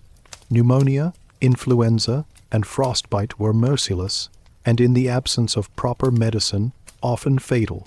A single sick child could mean sleepless nights for an entire household, parents keeping vigil by a bed where every cough sounded like a clock ticking down. Getting to a doctor, if one was even within reach, could take too long. By the time help arrived, the outcome was often already decided. Animals, too, suffered. Horses and cattle needed shelter from the wind, and keeping them fed required breaking through ice to reach water, hauling hay through the snow, and checking for signs of sickness or injury. If livestock perished in large numbers, it was not just a loss of life. It was the collapse of a family's livelihood. Without their animals, settlers could not plow fields come spring, could not haul goods to market, could not survive. And yet, there were moments of quiet beauty in these long, harsh months. The snow sparkled in the light of a low winter sun, the world so still that the crack of a distant tree splitting under the weight of ice seemed like a cannon shot. Nights were endless and deep, the stars sharp and bright against a black sky. Inside, families gathered close to the fire, telling stories, mending clothes, whittling, or simply sitting in silence. The warmth of companionship their greatest comfort. It was a season that stripped life to its essentials, revealing the bones of survival, fire, shelter, food, and the will to see another spring. But winter was never to be underestimated. Complacency was punished swiftly, and mistakes were often fatal. A forgotten chore, a poorly secured roof, a journey taken too late in the day. Any one of these could be the difference between seeing the thaw and becoming just another story told by those who did. Out here, winter was not simply endured. It was fought day after day, with every log thrown on the fire, every meal stretched to feed one more mouth, every moment spent holding back the cold and the hunger until, finally, the snow began to melt. And when it did, when the first signs of green pushed through the earth and the rivers began to run free again, there was no celebration loud or boisterous. Just quiet gratitude, a deep breath, and the silent knowledge that winter would come again. And when it did, they would be ready, or they would not survive at all. Native tribes, allies, enemies, or something in between, depending on the day. Beneath the burning sun of the frontier, disputes did not often simmer quietly. They boiled over quickly, spilling into the streets in ways that could be as sudden as a lightning strike over dry prairie grass.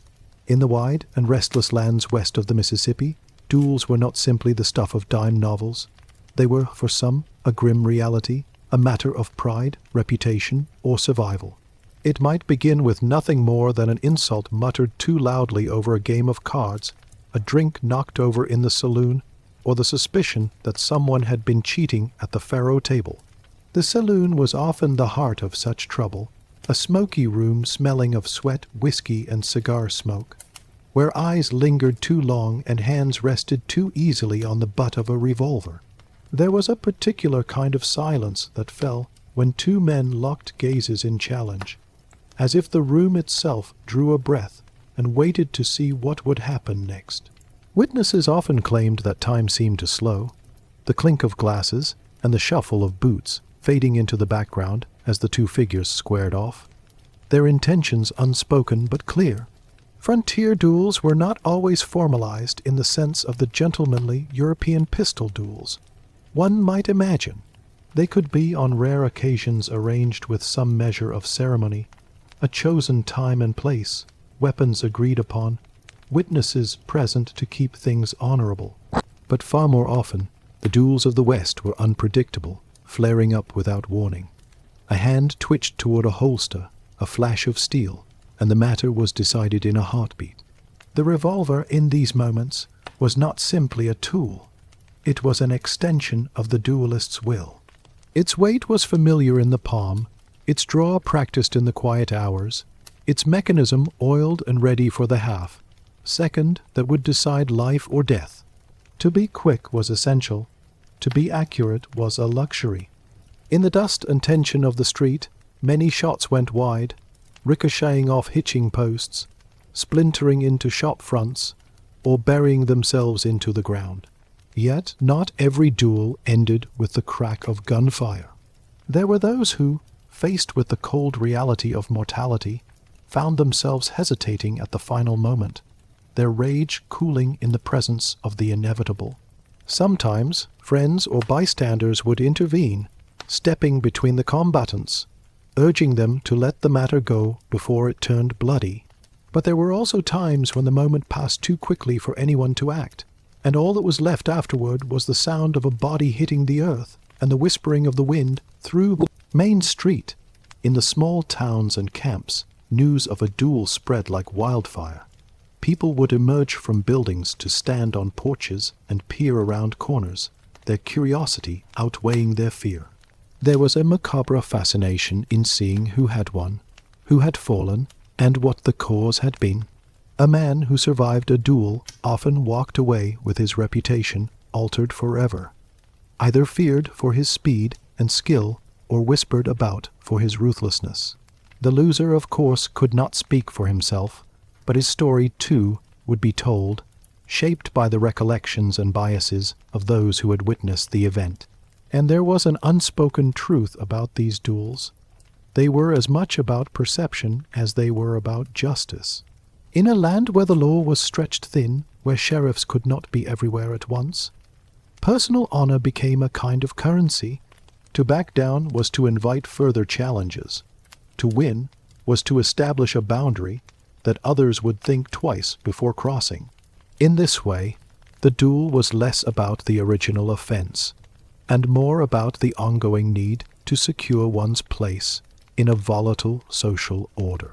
Of course, the gun was not the only weapon that settled disputes. Knives, too, played their role, Bowie knives gleaming in the sunlight, wickedly sharp and capable of ending a quarrel in close quarters before a gun could even be drawn. Fistfights, though perhaps less final, could still be brutal affairs, spilling out of saloons and into the dirt, with onlookers cheering or jeering as the combatants traded blows. But it was the gun duel, with its sudden and deadly finality, that became the enduring image of frontier conflict. To live in such a place meant to live with a constant undercurrent of tension. Men practiced their draw in the quiet hours of the morning, not necessarily because they expected a fight that day, but because they knew that one could come at any time. The very architecture of the towns reflected this reality, wide main streets that left little cover, hitching posts positioned where a man might steady himself, and saloon doors that could be pushed open in a hurry, spilling someone into the street for a confrontation. There was also the peculiar etiquette of the duel, such as it was in the West. While not every fight followed rules, there were unspoken understandings drawing before your opponent was seen as dishonorable if the duel was agreed upon. Shooting a man in the back was almost universally condemned, but these rules were more guidelines than laws, and desperation had a way of bending them. Some men sought duels for the thrill, for the chance to prove themselves, for the lure of being spoken of in hushed tones. Others were drawn into them reluctantly, dragged in by insults they could not ignore without losing face. Still others never wanted any part of it at all. But the frontier had a way of forcing a man's hand, putting him in situations where survival demanded he stand his ground. In the end, each duel, whether it lasted seconds or stretched into a tense standoff, left its mark, not just on the men involved, but on the town itself. It reinforced the sense that life on the frontier was fragile, that death could come without warning, and that every man and woman lived under the weight of their choices and their reputations. And so, deliberate build-up is often more intoxicating than the act itself. These encounters unfolded again and again. Some became legends, retold around campfires, and in saloons for years afterward. Others faded into obscurity, remembered only by the few who had been there, who could still hear the echo of the gunshot and see the thin ribbon of dust rising from the street where a man had fallen. In either case, they were part of the fabric of frontier life, threads of tension, danger, and the constant negotiation between life and death in a land that was both beautiful and merciless. The quiet dignity of a frontier funeral, where wooden crosses marked the passing of lives cut short. In the frontier towns of the American West, the line between survival and ruin was often drawn not by bullets or outlaws, but by the fragile machinery of trade. Bartering wasn't a romantic novelty here. It was the bloodstream of the community. The general store, with its squeaky floorboards and the faint smell of flour dust in the air, became a lifeline for many. It wasn't just a place to purchase supplies. It was the social heart of the settlement, the one place where you might hear the latest news, trade a rabbit pelt for a tin of coffee, or haggle over the price of a new pair of boots that would carry you through the next season's challenges. Money, when it did change hands, was often in the form of coins so worn their faces had faded almost to smooth silver or brass. More often than not, goods were exchanged for other goods. A sack of potatoes for a jar of molasses, a hand-stitched quilt for a box of ammunition, or a length of homespun cloth for 2 fresh cut beams of pine. Each transaction wasn't just an exchange. It was a relationship, a test of trust. In a place where your neighbor might be the only doctor, blacksmith, or midwife for 50 miles, you learned quickly that fair dealing wasn't simply a matter of morality, it was survival. The storekeeper, usually an older man or woman with a sharp eye and an even sharper memory, kept tallies in thick, leather-bound ledgers. Debts were not unusual, and credit could stretch for months, but it was always a delicate balance. Too much generosity could ruin a merchant. Too little could alienate the very people they relied on for business and protection. Those who managed to stay afloat had an instinct for human nature, who could be trusted to settle their account after the next cattle drive, and who might vanish into the hills before paying what they owed. Outside of the general store, trade took many forms. There were itinerant traders, men and women who traveled between towns with wagons full of goods from far-off places. They might bring French perfume, bolts of fine Eastern cloth, or tins of exotic spices that turned a frontier supper into something momentarily luxurious. These traders were often treated with both awe and suspicion. They were glimpses into a wider world, but they also brought rumors, inflated prices, and the occasional shady deal. Then there were the auctions often held in the dusty open air, where livestock, tools, and even entire properties changed hands. A good auctioneer could whip a crowd into a frenzy, his voice cutting through the dry wind, pushing bids higher with every breathless call. Cows were not simply cows here, they were milk for your children, trade goods for winter, or the difference between paying your taxes and losing your homestead. For those too poor to buy outright, there was the art of the swap. 2 families might trade labor, one offering a week's work on a roof in exchange for the other's help harvesting crops. These arrangements bound communities together in a web of mutual obligation that was far stronger than any written contract. Yet, frontier trade wasn't without danger. Bandits and opportunists haunted the edges of the supply routes, ready to intercept wagons laden with goods. A storehouse fire could wipe out a year's worth of supplies, leaving an entire settlement scrambling for survival. In such times, barter became even more critical food. Blankets, tools, all circulating through the settlement like lifeblood through veins, keeping people alive until the next shipment from the east could make it through. And then there were the unspoken rules. A man might charge a stranger twice the fair price for a shovel, but a neighbor's wife could count on a sack of flour delivered to her door in the dead of winter without a cent exchanged. Reciprocity wasn't just politeness, it was the guarantee that when your own luck ran dry, someone else would step forward. Even the saloon had its place in the economy. A gold nugget could be traded for drinks, information, or introductions to men with business opportunities, legitimate or otherwise.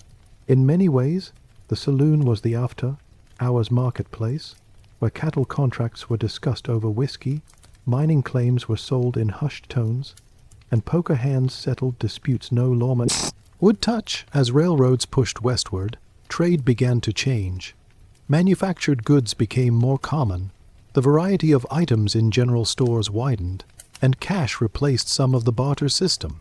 But the old ways lingered, especially in the more remote settlements. Even as late as the turn of the century, a farmer might still pay for his child's schoolbooks in eggs or firewood, and a blacksmith might accept payment in fresh produce for shoeing a neighbor's horse. It's tempting to think of trade on the frontier as a quaint, folksy thing, but for those who lived it, there was nothing quaint about it. A misjudged deal could mean the loss of your winter's food. An unfair price could push a family toward ruin. Yet, at its best, this economy built on trust, ingenuity, and human connection kept the West alive. The ledger books are mostly gone now, the floorboards of those general stores long rotted away. But if you stand in the wind-swept ruins of a frontier town and listen, you might still hear the echo of voices haggling over the price of beans, the rustle of paper sacks, the jingle of coins, and the soft closing of a wooden door as the day's trade came to an end. Those small exchanges, carried out in the shadow of vast uncertainty, were the quiet heartbeat of life and death on the western frontier. Gambling tables where fortunes changed with a single card. Under the shade of a weather-beaten cottonwood tree, two men faced each other in the dusty main street, boots rooted in place like they'd grown there. The sun was merciless, glaring down as if it too wanted to see how this would play out. Guns hung heavy on their hips, hands resting just a little too close to the grip. The air between them seemed to hum not from any breeze, but from the quiet understanding that one of them might not walk away. In towns scattered across the frontier, this scene was not unusual. Duels, or more accurately, gunfights, were part of the dangerous dance of survival and pride. Some were over cards, others over cattle, and far too many over the fragile concept of honor. But whatever sparked them, they were spectacles, as much a part of frontier life as Sunday sermons or barn dances. The reality, though, was not always like the stories. Hollywood made it seem that men stood square in the street at high noon, their hands hovering dramatically over their pistols, eyes narrowed in a duel of patience. In truth, most gunfights were far messier. They erupted in saloons thick with smoke and whiskey, with one man firing before the other had even stood up from his chair. Sometimes it was a matter of a bullet from behind, the shooter deciding that fairness was less important than staying alive. And though there were certainly men who could shoot the ace out of a playing card, far more relied on luck, chaos, and the sheer intimidation of drawing faster than their opponent could think. The gun itself was as much a symbol as a weapon. The Colt single-action army revolver, often called the Peacemaker, was a common choice, a strange name for something that so often ended lives. Its heft, the click of its cylinder, the smell of gunpowder after it was fired, these things were part of the rhythm of the West. Rifles, too, played their part, especially for those who needed accuracy over distance. But in the close, claustrophobic space of a crowded saloon or the cramped main street between two lines of false front buildings, a revolver was the weapon of choice. To live on the frontier meant living with the understanding that violence could happen at any moment. People learned to read the signs the way a man's voice would go quiet before his hand moved, the tense silence that fell when a dispute turned serious, the way the crowd seemed to melt back, clearing space without a word. Those who were quick to anger rarely lived long. Those who were quick to draw sometimes didn't either. The survivors were often the ones who avoided drawing at all, settling disputes with words or by simply walking away. Yet the frontier had its own code, and sometimes walking away wasn't an option. A man who failed to defend his name, his claim, or his family could find himself the target of more trouble than he'd avoided. Public duels, when they did happen, became events. People lined the balconies and leaned in doorways, watching in morbid anticipation. The stories of these duels spread quickly, told and retold until they became legend. Wyatt Earp, Wild Bill Hickok, Bat Masterson, names that would echo in history, were known not just for their law-keeping or outlaw deeds, but for their skill and composure in armed confrontations. Wild Bill's gunfight in Springfield, Missouri in 165, where he killed Dave Tutt in a public square, became one of the most famous. The two men faced each other at an extraordinary distance, about 75 yards, and Bill's shot struck true. It wasn't just skill. It was the coolness under pressure that people remembered. But for every famous duel, there were dozens that faded into obscurity, known only to the few witnesses present. Sometimes they ended quickly, one man down before he even cleared leather. Other times, bullets went wide, striking buildings, barrels, or bystanders.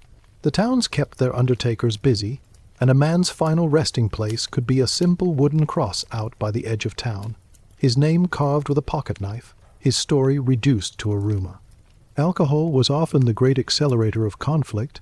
A night that began with cards and whiskey could end with blood on the sawdust-covered floor. Cheating at cards was a dangerous business, and even the suspicion of it could bring a pistol into play. Cheaters were sometimes caught with a card up their sleeve, sometimes only accused, but in the heat of the moment, proving innocence didn't always matter. The truth was, many duels weren't about the stated cause at all. They were about pride, fear, or years of bad blood boiling over. Women, too, could be at the center of disputes.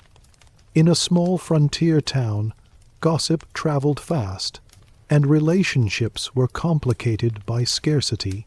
Two men vying for the same woman's attention could find themselves glaring at each other across a dusty street, their friends watching from the shadows, ready to back them up if things turned ugly.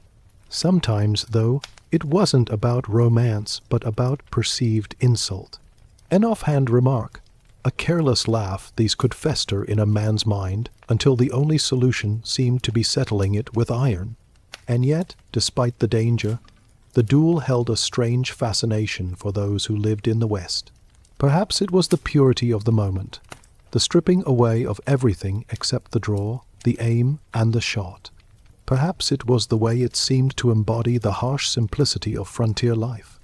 You live or you die. There was no court to appeal to in the heat of a gunfight, no second chances. For lawmen, duels were a hazard of the job. Sheriffs and marshals were expected to step in when violence threatened, but stepping in could mean becoming the target. Many lawmen carried the scars, both physical and mental, of these encounters. And they knew, too, that killing a man could bring its own troubles, revenge from the dead man's friends or family, or the slow erosion of one's own spirit.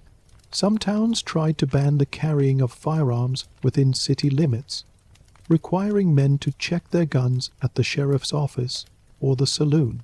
Dodge City, for example, posted signs at the edge of town warning travelers to turn in their weapons. But enforcement was uneven, and plenty of men ignored the rule. After all, without a gun, you might find yourself at a deadly disadvantage. By the late 1800s, the myth of the quick draw duel was already beginning to take shape. Newspapers sensationalized the stories, turning half-truths into grand tales. Eastern readers, hungry for excitement, devoured these accounts, picturing the West as a land where every man was a gunfighter and every day was a gamble. The truth was more complicated. Yes, there were gunfights. Yes, men died in the street. But far more often, disputes were settled quietly, or avoided entirely by those who valued their skin over their pride. Still, for those who lived through them, the memory of a duel was hard to shake. The smell of gunpowder, the sound of a bullet striking wood, the sudden, awful stillness after a man fell, these lingered long after the street was swept clean. And for the ones who walked away, there was always the question, when will it happen again? On the frontier, peace was a fragile thing, and survival meant knowing when to fight, and when to keep your hand away from the gun. Stagecoach journeys, bone-jarring, perilous, yet vital. The saloon was the heartbeat of a frontier town, and it rarely kept the same rhythm for long. Step inside, and the air would wrap around you like a dense, smoky quilt, thick with the scent of spilled whiskey, old wood, and the faint tang of gun oil. The swinging batwing doors never seemed to stop moving, some stranger always coming in, another stumbling out, sometimes with laughter on his lips, sometimes with blood on his shirt. A saloon was not just a place to drink. It was where the news came faster than any newspaper, where fortunes were won and lost in the turn of a card, and where the most dangerous thing you could order wasn't whiskey, it was trust. The floorboards told their own history. Some were warped from spilled liquor, others darkened with stains you'd rather not identify. Boots clattered across them in uneven rhythms, the confident stride of a gambler who just raked in the pot, the slow shuffle of a drifter with no coins left to his name, the hurried steps of someone hoping to leave before trouble caught up. Behind the bar, glass bottles stood in neat rows, though most held the kind of liquor that could double as paint thinner. The barkeep, usually a man with a face like weathered leather, poured drinks with one hand and kept the other near something under the counter. A saloon keeper learned early that being a good listener was as important as being a fast pourer, but being quick on the draw could save you more than a reputation. The saloon's regulars could be read like chapters in an ongoing novel. In one corner, miners fresh from the hills clinked glasses, their laughter booming, but you knew that laughter could curdle into anger with little warning, especially after a day of back-breaking work and a few too many drinks. Near the card table, gamblers sat like statues, faces carved from stone, eyes flicking to each other's hands with the precision of men trained to spot the twitch of a liar's mouth. And along the walls, leaning back in chairs, you'd find the watchers, men and women who weren't here for cards or drink, but for information. Maybe they worked for the sheriff, maybe for someone far less official. In the saloon, everyone listened, even when they pretended not to. Then there were the piano players, who seemed to have an uncanny instinct for the mood of the room. Some nights, the tunes were light and quick, keeping tempers in check and feet tapping along. Other nights, the music slowed, notes dropping heavy into the smoky air like rain on dry earth, and the talk around the tables would drop to murmurs. The piano could be drowned out at any moment by a shout, a crash of glass, or the sharp crack of a pistol. But until then, it was the glue holding the night together. The saloon was also a stage, though not just for the piano. The women who worked there, some called them entertainers, others simply the girls, were as much a part of the atmosphere as the liquor. They floated between tables with practiced smiles, laughing at jokes they'd heard 100 times, leaning just close enough to keep a man spending his last coins. Some had quick wits and quicker tempers, and a few could shoot straighter than most cowhands if the night called for it. Life in a saloon was a balancing act, and no one balanced better than they did. Trouble was never far. A man could be nursing a quiet drink one moment and standing in the middle of a fight the next, dragged in by nothing more than a wrong look or a careless word. Fists flew often, but so did bullets. Gunfights weren't as common as dime novels liked to suggest, but when they happened inside a saloon, they were fast, brutal, and rarely fair. The survivors would step back through those batwing doors into the cool night air, leaving behind the smell of gunpowder and a silence that would last only until the next round was poured. Saloon keepers learned to keep the peace as best they could, sometimes by sheer force of personality, sometimes by hiring their own form of security. In some towns, the sheriff had a standing deal with the saloon. The law looked the other way on a few things, and in return, the barkeep kept trouble from spilling too far into the street. In other towns, the saloon was the law, and the man behind the bar had more say in a town's affairs than the man with the badge. But it wasn't all danger and deceit. For many, the saloon was the only place where the West felt a little less lonely. Travelers found company, miners shared their luck or their losses, cowhands swapped tall tales from the trail. On long winter nights, when the wind howled through the gaps in the street and the snow piled high against the door, the saloon's lamplight was a beacon. Inside, the whiskey burned away the cold, and the noise, the laughter, the music, the clink of glass kept the darkness at bay. Still, if you stayed too long, the saloon could take as much as it gave. A man could walk in with a full purse and walk out broke, his dreams of a stake in the gold fields traded for a hangover and an IOU. The same could be said for a gambler who trusted the wrong smile, or a drifter who believed a whispered promise in the corner booth. On the frontier, the saloon was a place of beginnings and endings, often in the same night. Step outside after midnight, and the street would be quiet again, the music and laughter muffled behind those swinging doors, the dust settling where boots had kicked it up hours before. Somewhere inside, the piano might still be playing, soft now, almost tender, as if the building itself were trying to soothe the night back into calm. But by morning, the saloon would wake again, the doors swinging, the glasses clinking, and the whole strange, dangerous, and irresistible dance starting over. In the end, the saloon was the West in miniature. Vibrant, dangerous, full of opportunity and ruin in equal measure. It was where deals were made, legends were born, and more than a few lives came to an abrupt and final close. And no matter where you came from or where you were headed, if you spent enough time in the frontier, you'd find yourself pushing through those swinging doors at least once, drawn in by the promise of warmth, the lure of fortune, or the simple human need to be where the stories were, the sounds of a blacksmith's hammer echoing through a sunlit morning.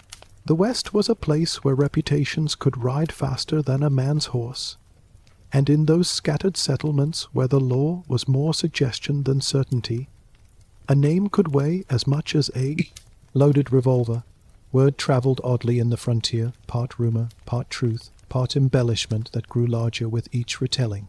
A man who broke up a saloon brawl in Dodge City might arrive in Abilene to find himself hailed as a gunslinger, or worse, feared as a killer, and once the whispers began, they were near impossible to outrun.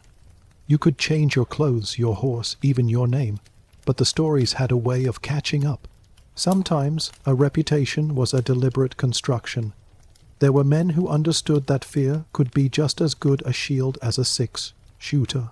They'd lean on a bar and speak in low tones, let their eyes linger a little too long, make sure the scar on their cheek or the notch in their gun handle was seen and remembered. Such characters might never have faced a true showdown, yet the air around them bristled with menace.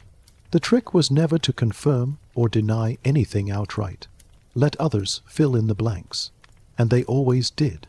But just as often, reputations were accidents, born out of one moment of luck or misfortune. Perhaps a man shot an outlaw in self-defense, and the townsfolk began calling him quick on the draw.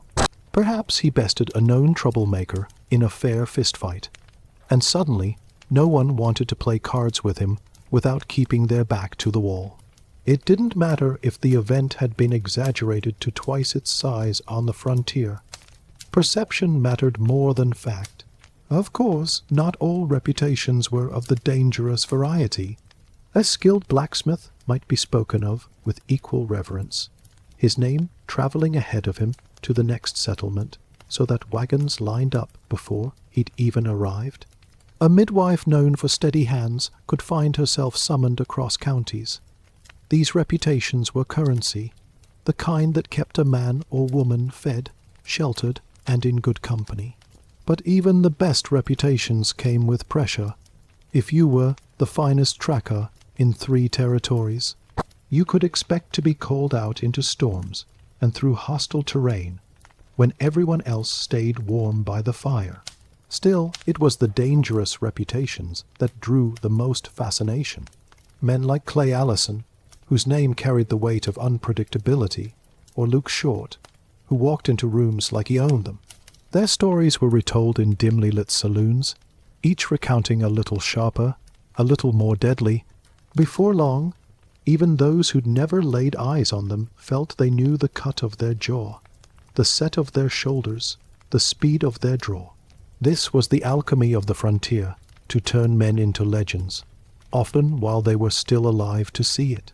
But a reputation was a double-edged thing. The same name that kept trouble at bay could also draw it. There were always young guns looking to prove themselves, eager to carve their own names into history by taking down a man with a famous one. And if a reputation promised wealth or power, whether earned or imagined, it could draw thieves, bounty hunters, and worse.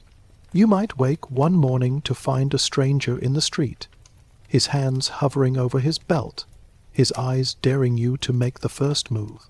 For women, reputation played out differently, but no less perilously.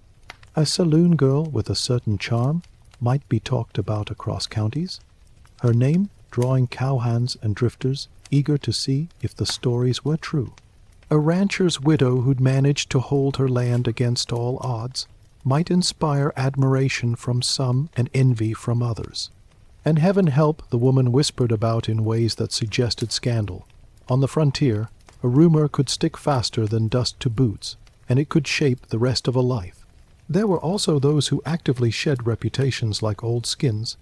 A man might ride under a new name in hopes of leaving behind the lawless past he'd lived in another territory. But the West was a strange place for secrets. It seemed there was always someone who knew a cousin of a man you'd wronged, or who'd heard your name spoken in connection with something better left unsaid. Sometimes it wasn't the law chasing you. Sometimes it was your own legend. It's worth remembering that reputations could also be weaponized. Newspapers, especially in growing towns eager for notoriety, might play up a story, making a local hero seem larger than life or turning a petty thief into a terrifying outlaw. This sold papers, brought in travelers, and gave the saloon regulars something to talk about. But it could also ruin lives. A misprinted name, a wrongly remembered face, could put a noose around a man's neck in the court of public opinion long before any judge saw him. Some folks managed their reputations with a strange kind of grace. They let the stories swirl, neither correcting nor confirming them, living in the quiet space between truth and fiction. These were often the people who lived longest on the frontier, the ones who understood that sometimes it was better to be underestimated, and other times it was better to be feared. The trick was knowing when to be which. Frontier medicine more hope than science, but often all there was. The life of a settler in the western frontier was one that could be measured in calluses, in creases etched deep into sunburnt faces, in boots worn down to thin leather by miles of prairie and gravel roads. These were not lives of gentle luxury or idle leisure.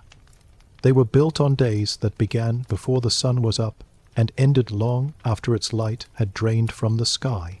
Every hour in between was claimed by a task, a necessity, or some urgent repair to keep the fragile fabric of survival from fraying. And yet, there was something in those days that held a certain dignity, perhaps even a quiet pride, because every single thing in a settler's life was earned through their own hands. Morning often began in darkness. In the cold months, the air inside a frontier cabin could be just as biting as the air outside. The first to rise, often the mother or father, would stir the coals banked in the hearth overnight, coaxing them back into flame with kindling and breath. That fire was more than warmth. It was breakfast, coffee, and sometimes the only light in the room.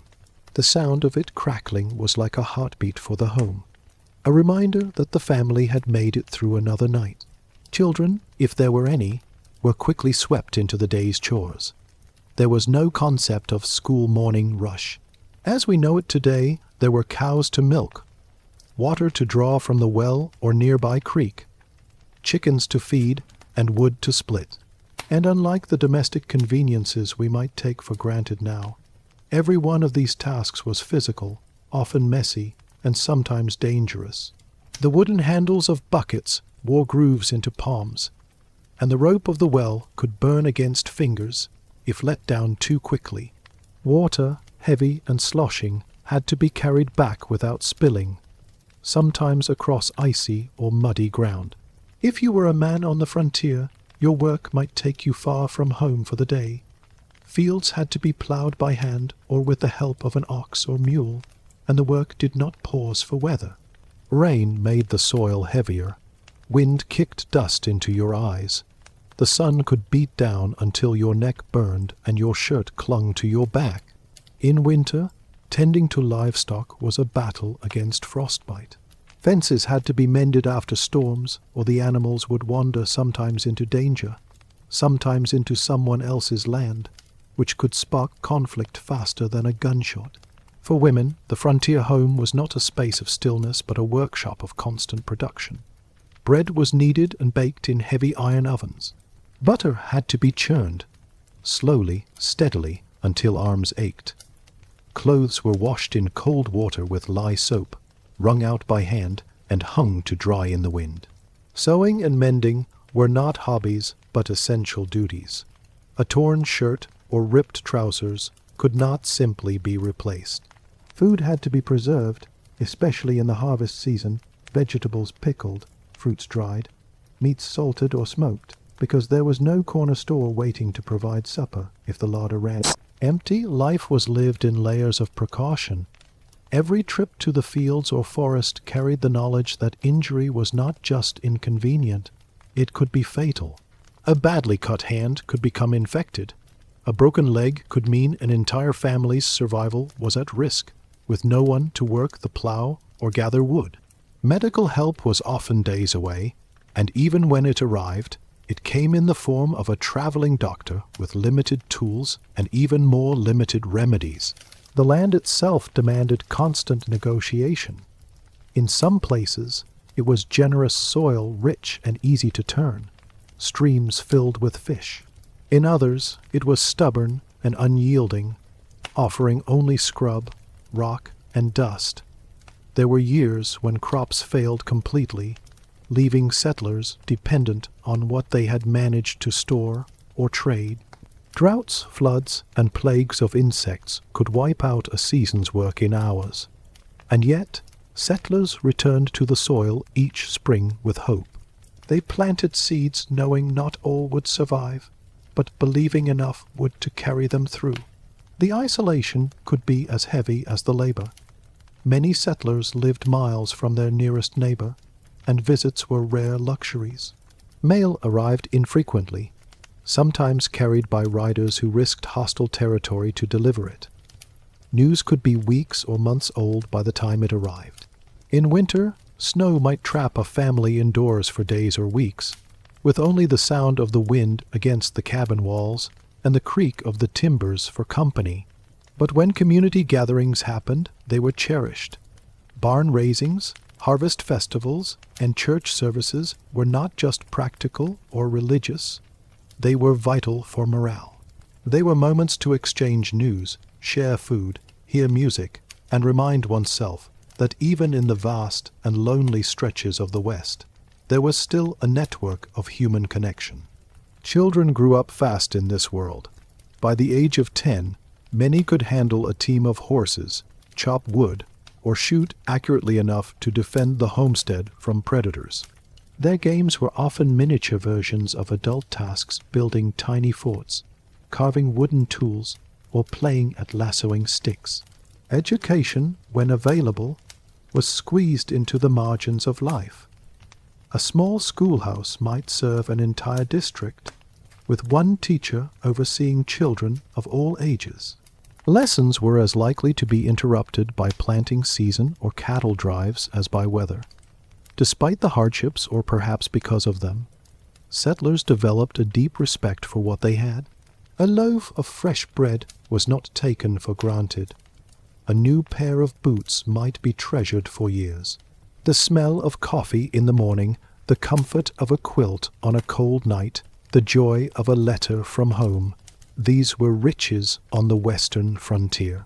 Life was stripped of excess, pared down to what was truly necessary, and that necessity gave meaning to the smallest pleasures. Death was a constant presence, but so was life. Babies were born in log cabins and sod houses, sometimes in the midst of storms, or while fathers were miles away in the fields. Couples married under simple wooden arches, with neighbors bringing what food they could to celebrate. When someone passed, the whole community turned out to dig the grave, share the burden of grief, and ensure the family left behind would not be abandoned. This cycle of life and death was not romanticized.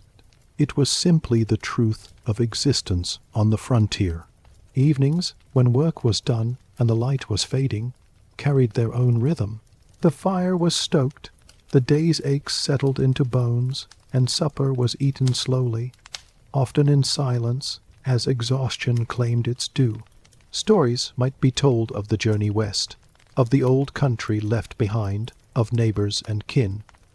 Outside, coyotes might call, or the wind might rattle the shutters. But inside there was a fragile sense of safety, the knowledge that for one more day they had endured. Asterisk, and so the dust settles again, the guns are quiet, the horses are stabled, the lamps in the saloon flicker low, their last embers of light stretching across the warped wooden floors. Out there on the horizon, the sun has dipped beneath the earth, leaving only the cool hush of night. The western frontier, a place where every breath was a gamble, where every dawn could bring fortune or finality, now lies silent in our minds. But if you listen closely, you might still hear it, the slow crunch of boots on dry soil, the far-off whinny of a restless horse, the whisper of wind through an abandoned homestead. These sounds belong to no single person. They are the echoes of 1,000 lives, lived in courage, hardship, and fleeting joy. The West was never truly tamed. Not then, not now. It survives in the memory of its stories, in the grit of those who dared to call it home, and in the quiet moments when we remember that life, in all its beauty and danger, is always worth telling. So rest now with the dust of the trail behind you. The campfire's glow is warm, the night is safe, and tomorrow, well, tomorrow will bring another story. Asterisk